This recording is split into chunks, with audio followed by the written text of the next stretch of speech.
everyone. So we've been back at school in Wales for 2 weeks and we've got one more week to go, woohoo, until the summer holidays, and it's been a pretty interesting time, so I just thought I'd catch a few thoughts before we head into the next stage.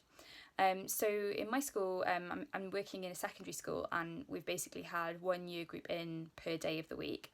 And I've been working 2 of those days. So I've been with year 9 and year 12. And obviously, it was super strange going back in, and it was odd having only, say, one section of the school open. And, we basically just were in one room the whole day with our pod.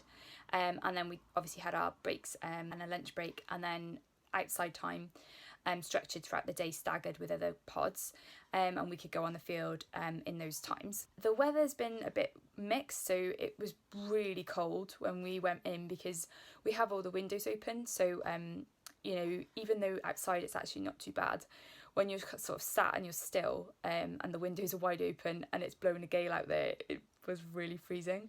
So basically I was wearing my winter jumper and my winter coat. I even brought in a hat and a snud the other day because it was just too darn cold. But apart from that, it was super lovely to at least have some contact with some students, and even if they're not students I actually teach, it's still really nice to have conversations. For me, working in a Welsh school, speaking Welsh, and also just seeing other colleagues as well was really lovely, because I think you don't realise the things that you miss about normal school life, but school life is so much more than just the timetable that you get. It's the breaks you have, the time in the staff room, the time talking about your day, the time processing things that are happening and things that are going on with different pupils. And so much of the school day is just this whirlwind of conversations and activity and interactions. And it, in a sense, the teaching timetable is the tip of the iceberg in terms of what actually is happening in a school every day.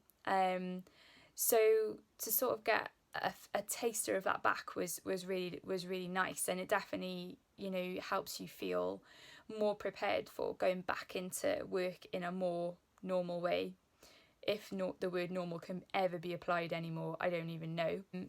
But in other ways it's difficult because we're not really teaching our subject at the moment. We're kind of just doing skill stuff, and it leads to a whole load of questions of how we actually are going to get back to me teaching English lessons and other things like that.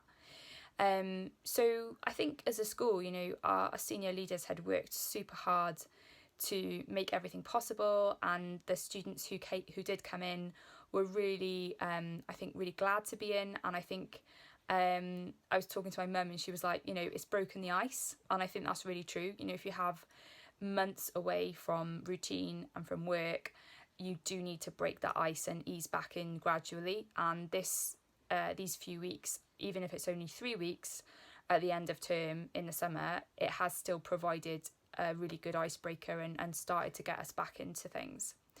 But then the Welsh Government made an announcement at the end of last week about everyone going back in September, and so that's again left us with lots of questions, because we've been differing from England in the way that our policies have gone so far. I don't think we massively expected that to be the new thing to be working towards, because we'd actually been drafting policies of blended learning and thinking about how we could continue with this kind of model, expecting that from September maybe till Christmas, maybe beyond Christmas, we would not be having all pupils back in at the same time. We would probably be functioning on some kind of, they would have a few days of school a week and then they would be doing online learning for the rest of it. So we had been sort of drafting up stuff for that, and who knows, that may still be useful.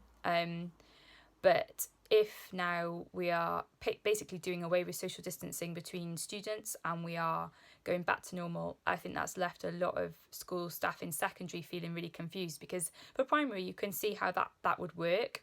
You've got your children in your classroom all day with you anyway, and you can stagger your breaks maybe, and that's about it. With us, it just feels impossible for how to actually get teachers to be using their expertise, teaching their own subjects, and how you can restrict anything, given that if students are coming on contract buses from big distances in every day, and you can't expect their parents to drive them in every day, they have to use those buses. They're all going to be mixing from different year groups on the bus, so therefore it feels like any segregation on site is slightly arbitrary, because it won't actually have a lasting impact.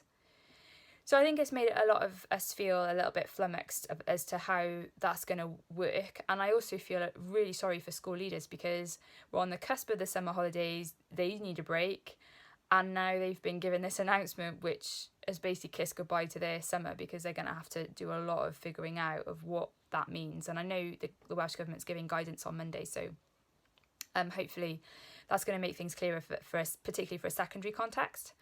But I feel like there's a lot of public feeling of maybe teachers have been slacking off, and it's about time we all just got back to work. But it's really difficult. It's really difficult when, for example, if one school is without 15 or 20 of their staff because of shielding reasons or isolation, that's a huge number of staff that you've got to fill that gap. And if all students are in, that's much harder. If you have situations where children start testing positive for COVID, or staff, that's going to have a massive impact on then the other students that they're mixing with and the other teachers too. Plus you've got massive unknowns with whether there's going to be a second wave, even a third wave, and winter generally, the winter term, people start getting ill anyway. There's a lot of overlap with COVID symptoms and symptoms of maybe flu or just colds. So you can potentially see a situation where you've got a lot of people getting ill, and it's going to be difficult to see that through. So I'm hoping all the blended learning preparations that we've made, we'll still use them, because, who knows what situations the school's going to find itself in. And at least if we've got this in place now, then hopefully, if anything should happen again, we can slip back into these ways of teaching more easily. But yeah, it's an odd anticlimactic end to the summer term, and I think we just really need that sense of closure on the academic year that was 2019 to 2020, and we need a fresh sense of excitement now for 2020 to 2021. Hit subscribe if you'd like to follow my vlog for more updates on teaching, reading and studying.